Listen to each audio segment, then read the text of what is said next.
Let's now invite political analyst Laurie Turnbull in the conversation. Laurie, great to have you on the show. Thank you for your time. Thank you so much for having me. It's not going to be a fun caucus meet for the Prime Minister. Oh boy, there are a host of issues that need to be addressed amongst the insecurity of some of the sitting MPs about their seats. But first, let's discuss how do you think the Prime Minister will be able to address the issue of the NDP and the path forward for this government if it survives till June 2025?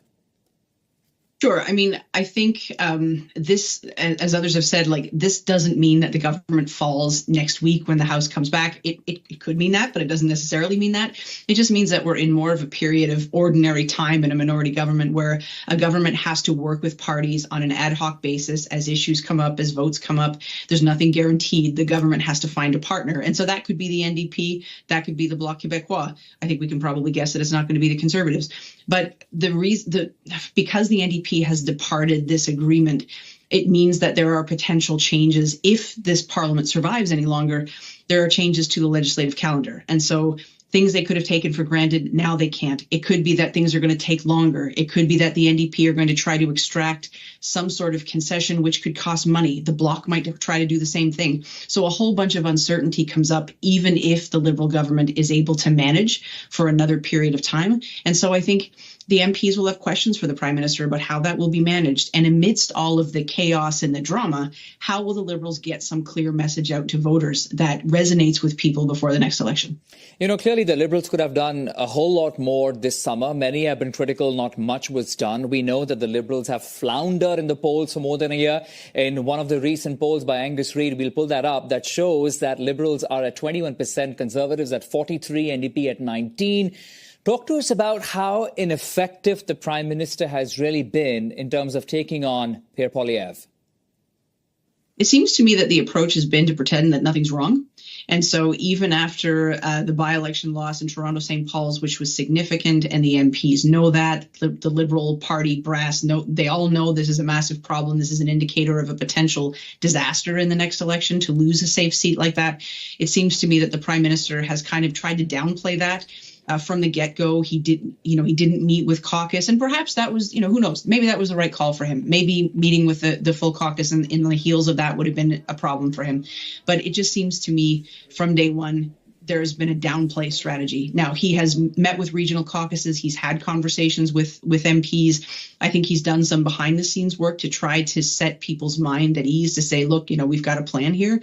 But when the numbers don't change, and now with everything else, right, with the NDP pulling away, with Jeremy Broadhurst deciding to step aside, it just seems like thing after thing is piling on. And it contributes to all of these factors together feeling like the ship's just taking on a lot of water. Indeed. In fact, those were the two major blows this week itself. But let's talk about, since you brought about the Toronto riding, with by-elections inching closer, September 16th, Montreal and Winnipeg, if the Liberals were to lose both, after losing the Toronto riding, do you think that this will further strengthen calls for a change in leadership altogether?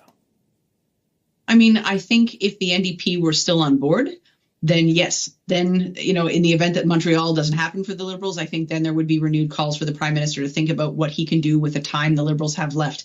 If the Liberals could count on the NDP support until October of 2025, that would give them the space to figure out, how are they going to do this? How are they could actually have the time to find a new leader. It would be really tight, but they could kind of do it. But now that the NDP aren't on board, it means that the Liberals would have to try to replace the leader without knowing that they have the confidence in the House of Commons. And I don't know how that works. They'd have to try to prorogue, perhaps, which is going to be ugly. And it's going to lead to calls that, the Liberals are hiding. And so I don't know about that. I think if they don't win Montreal, the call might be to go to an election and face what's coming, as opposed to try to change leaders, because I think, honestly, it's too late.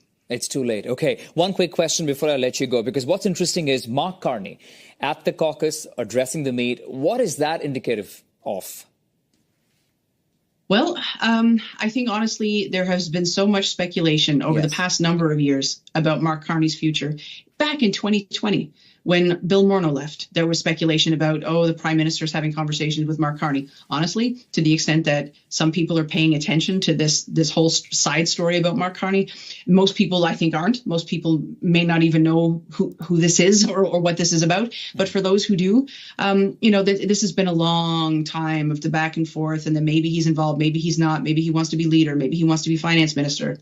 I don't know. I think this story has gone on too long, and I think he'll talk to the MPs about how to grow the economy, and then we'll see what happens. We'll see what happens, but we leave it at that for now. Laurie Turnbull, appreciate your time and expertise always, Laurie. Thank you. Thank you.